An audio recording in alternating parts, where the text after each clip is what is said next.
परम आदरणीय श्रोतागण, सादर नमन। आशा करता हूँ आप स्वस्थ एवं प्रसन्न मुद्रा में होंगे। आज आपके समक्ष प्रस्तुत है श्रीमद् भागवत महापुराण पंचम स्कंध प्रथमो अध्याय है, जिसमें प्रियव्रत चरित्र का पावन वर्णन है। सच्चिदानंद रूपाय विश्वोत्पत्त्याय दिहेतवे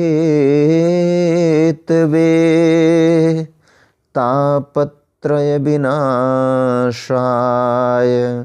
श्रीकृष्णाय वयं नमः। नारायणं नमस्कृत्य नरं चैव नरोत्तमं देवीं सरस्वतीं व्यासं ततो जयमुदीरयेत्।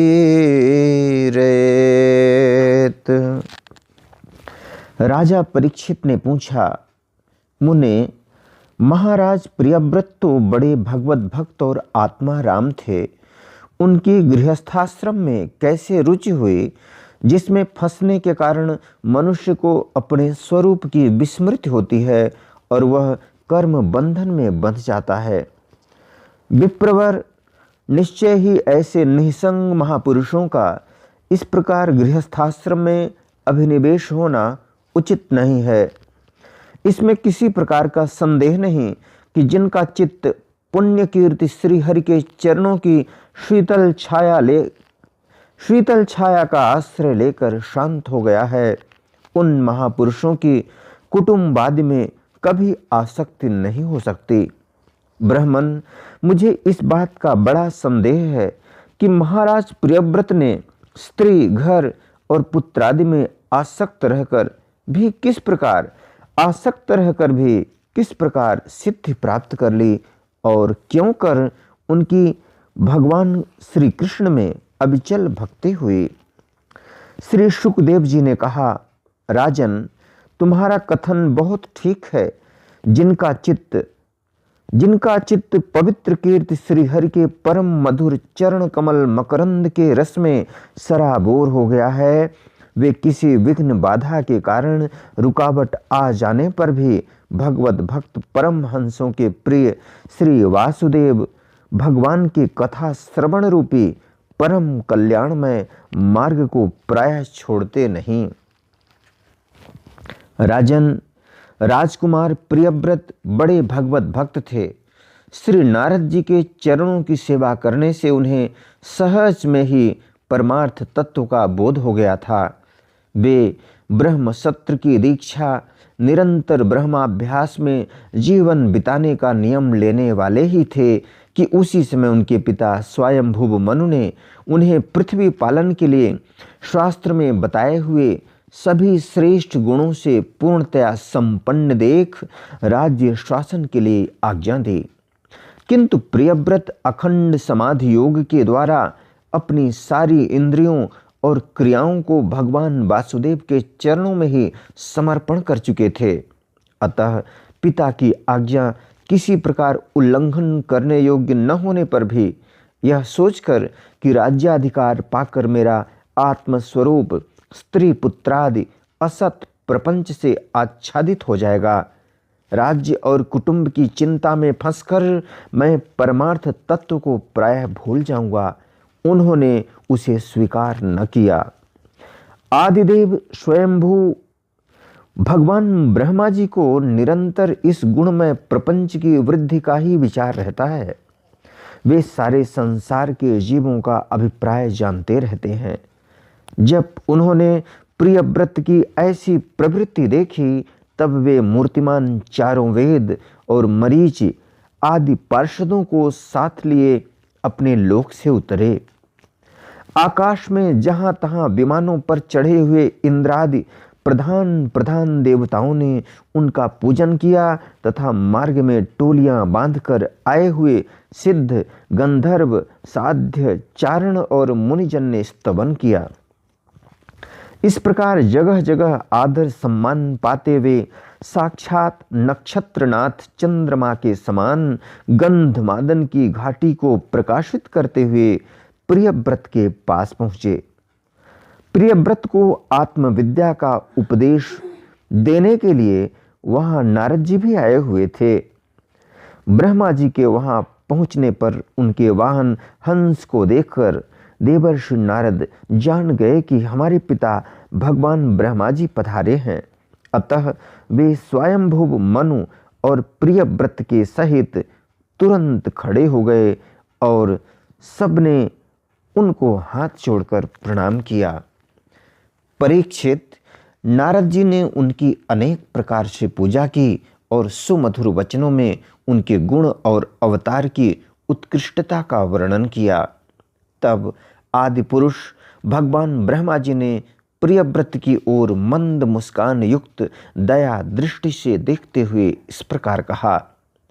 श्री ब्रह्मा जी ने कहा, बेटा, मैं तुमसे सत्य सिद्धांत की बात कहता हूँ, ध्यान देकर सुनो। तुम्हें अप्रमेय श्री हरि के प्रति किसी प्रकार की दोष दृष्टि नहीं रखनी चाहिए। तुम्हें क्या, हम महादेव जी, तुम्हारे पिता स्वयंभुव मनु और तुम्हारे गुरु ये महर्षि नारद भी विवश होकर उन्हीं की आज्ञा का पालन करते हैं। उनके विधान को कोई भी देहधारी न तो तप, विद्या, योग बल या बुद्धि बल से, न अर्थ या धर्म की शक्ति से और न स्वयं किसी दूसरे की सहायता से ही टाल सकता है। प्रियवर, उसी अव्यक्त ईश्वर के दिए हुए शरीर को सब जीव जन्म मरण, शोक मोह, भय और सुख दुख का भोग करने तथा कर्म करने के लिए सदा धारण करते हैं। वत्स, जिस प्रकार रस्सी से नथा हुआ पशु मनुष्यों का बोझ ढोता है, उसी प्रकार परमात्मा की वेदवाणी रूप बड़ी रस्सी में सत्वादि गुण, सात्विक आदि कर्म और उनके ब्राह्मणादि वाक्यों की मजबूत डोरी से जकड़े हुए हम सब लोग उन्हीं की इच्छा अनुसार कर्म में लगे रहते हैं और उसके द्वारा उनकी पूजा करते रहते हैं। हमारे गुण और कर्मों के अनुसार प्रभु ने हमें जिस योनि में डाल दिया है, उसी को स्वीकार करके वे जैसी व्यवस्था करते हैं, उसी के अनुसार हम सुख या दुख भोगते रहते हैं। हमें उनकी इच्छा का उसी प्रकार अनुसरण करना पड़ता है जैसे किसी अंधे को आंख वाले पुरुष का। मुक्त पुरुष भी प्रारब्ध का भोग करता हुआ भगवान की इच्छा के अनुसार अपने शरीर को धारण करता ही है। ठीक वैसे ही जैसे मनुष्य की निद्रा टूट जाने पर भी स्वप्न में अनुभव किए हुए पदार्थों का स्मरण होता है, इस अवस्था में भी उसको अभिमान नहीं होता और विषय वासना के जिन संस्कारों के कारण दूसरा जन्म होता है, उन्हें वह स्वीकार नहीं करता। जो पुरुष इंद्रियों के वशीभूत है, वह वन वन में विचरण करता रहे तो भी उसे जन्म मरण का भय बना ही रहता है, क्योंकि बिना जीते हुए मन और इंद्रिय रूपी उसके 6 शत्रु कभी उसका पीछा नहीं छोड़ते। जो बुद्धिमान पुरुष इंद्रियों को जीतकर अपनी आत्मा में ही रमण करता है, उसका गृहस्थाश्रम भी क्या बिगाड़ सकता है। जिसे इन 6 शत्रुओं को जीतने की इच्छा हो, वह पहले घर में रहकर ही उनका अत्यंत निरोध करते हुए उन्हें वश में करने का प्रयत्न करे। किले में सुरक्षित रहकर लड़ने वाला राजा अपने प्रबल शत्रुओं को भी जीत लेता है। फिर जब इन शत्रुओं का बल अत्यंत क्षीण हो जाए, तब विद्वान पुरुष इच्छानुसार विचर सकता है। तुम यद्यपि श्री कमलनाभ भगवान के चरण कमल की कली रूप किले के आश्रित रहकर इन 6 शत्रुओं को जीत चुके हो, तो भी पहले उन पुराण पुरुष के दिए हुए भोगों को भोगो, इसके बाद निःसंग होकर अपने आत्म स्वरूप में स्थित हो जाना। श्री शुकदेव जी कहते हैं, जब त्रिलोकी के गुरु श्री ब्रह्मा जी ने इस प्रकार कहा, तो परम भागवत प्रियव्रत ने छोटे होने के कारण नम्रता से सिर झुका लिया और जो आज्ञा ऐसा कहकर बड़े आदरपूर्वक उनका आदेश शिरोधार्य किया। तब स्वयंभू मनु ने प्रसन्न होकर भगवान ब्रह्मा जी की विधिवत पूजा की। इसके पश्चात वे मन और वाणी के अविषय अपने आश्रय तथा सर्व व्यवहारातीत पर ब्रह्म का चिंतन करते हुए अपने लोक को चले गए। इस समय प्रियव्रत और नारद जी सरल भाव से उनकी ओर देख रहे थे। मनु जी ने इस प्रकार ब्रह्मा जी की कृपा से अपना मनोरथ पूर्ण हो जाने पर देवर्षि नारद की आज्ञा से प्रियव्रत को संपूर्ण भूमंडल की रक्षा का भार सौंप दिया और स्वयं विषय रूपी विषैले जल से भरे हुए गृहस्थाश्रम रूपी दुस्तर जलाशय की भोगेच्छा से निवृत्त हो गए। अब पृथ्वीपति महाराज प्रियव्रत भगवान की इच्छा से राज्य शासन के कार्य में नियुक्त हुए। जो संपूर्ण जगत को बंधन से छुड़ाने में अत्यंत समर्थ हैं, उन आदि पुरुष श्री भगवान के चरण युगल का निरंतर ध्यान करते रहने से यद्यपि उनके रागादि सभी मल नष्ट हो चुके थे और उनका हृदय भी अत्यंत शुद्ध था, तथापि बड़ों का मान रखने के लिए वे पृथ्वी का शासन करने लगे। तदनंतर उन्होंने प्रजापति विश्वकर्मा की पुत्री बर्हिष्मति से विवाह किया। उससे उनके 10 पुत्र हुए। वे सब उन्हीं के समान शीलवान, गुणी, कर्मनिष्ठ, रूपवान और पराक्रमी थे। उनसे छोटी ऊर्जस्वती नाम की एक कन्या भी हुई।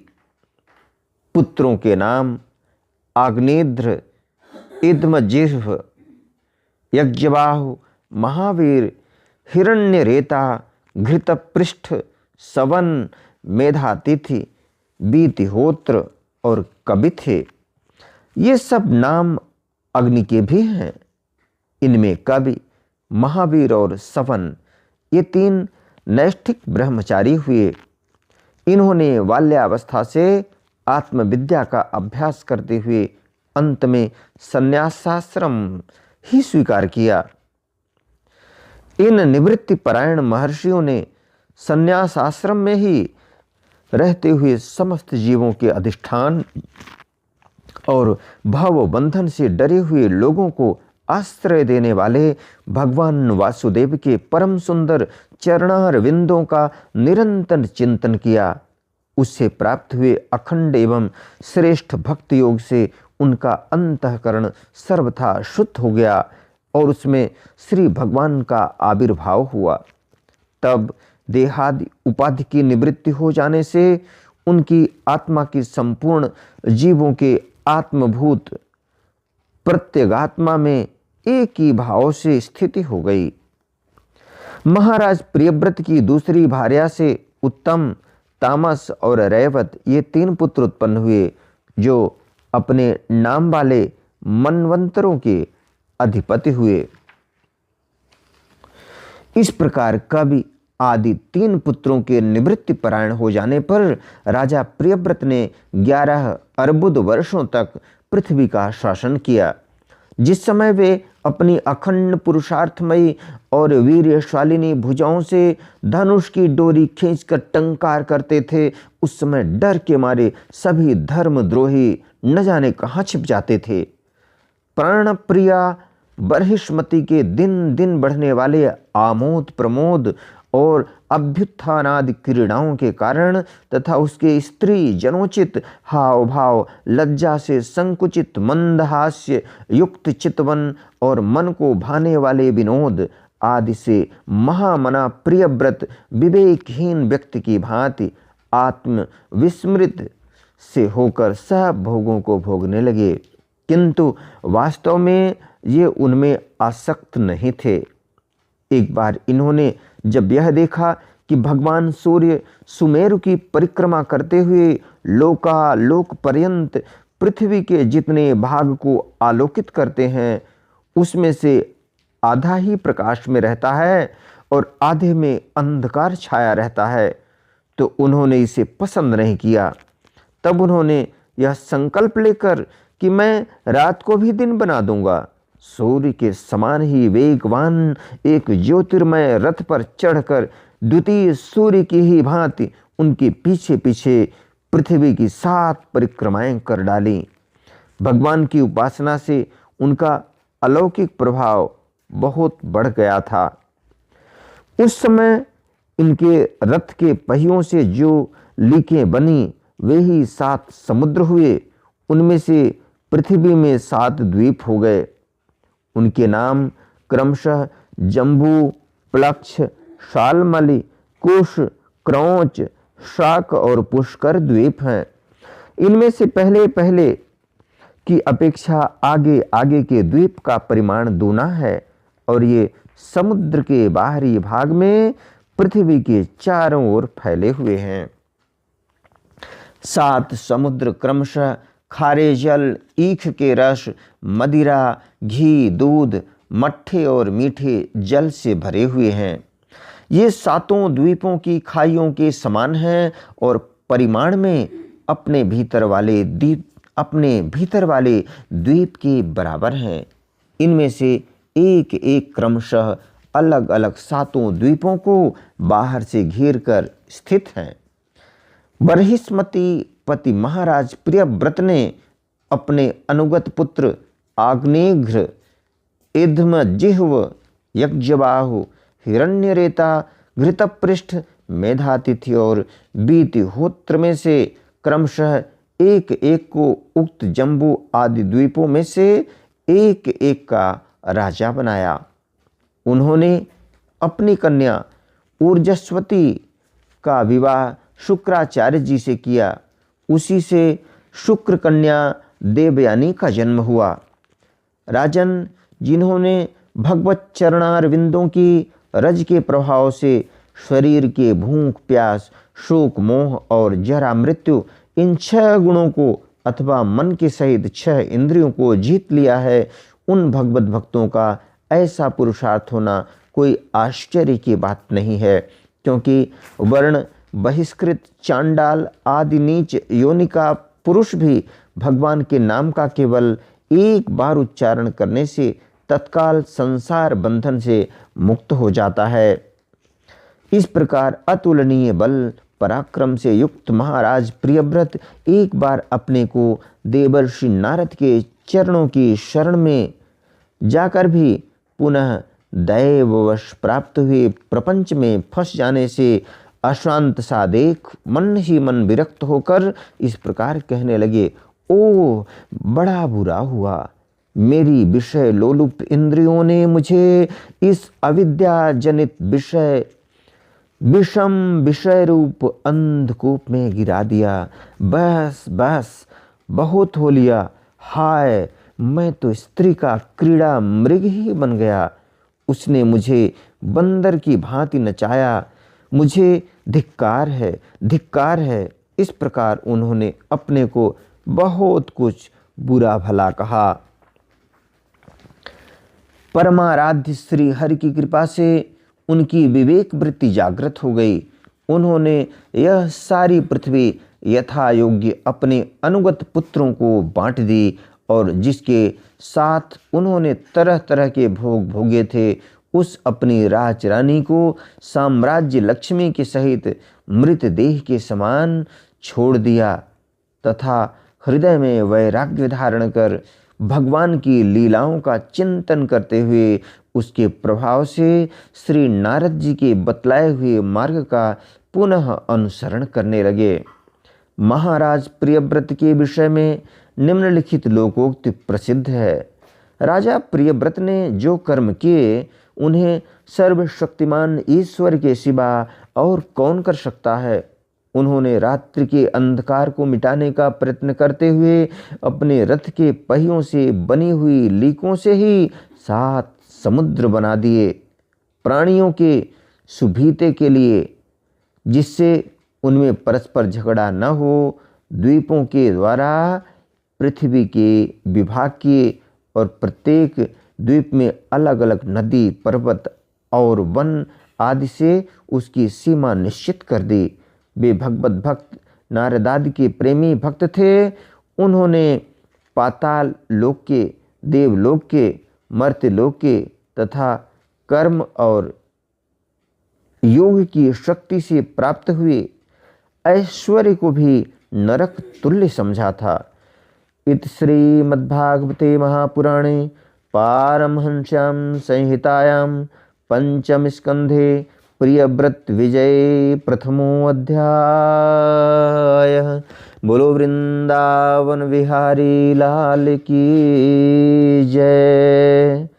यदक्षर पदभ्रष्टं मात्राहीनं च यद् भवेत् तत्सर्वं क्षम्यतां देव प्रसीद परमेश्वर। वीडियो देखने के लिए धन्यवाद एवं आभार। जय हिंद, जय जगत। आपका जीवन मंगलमय हो।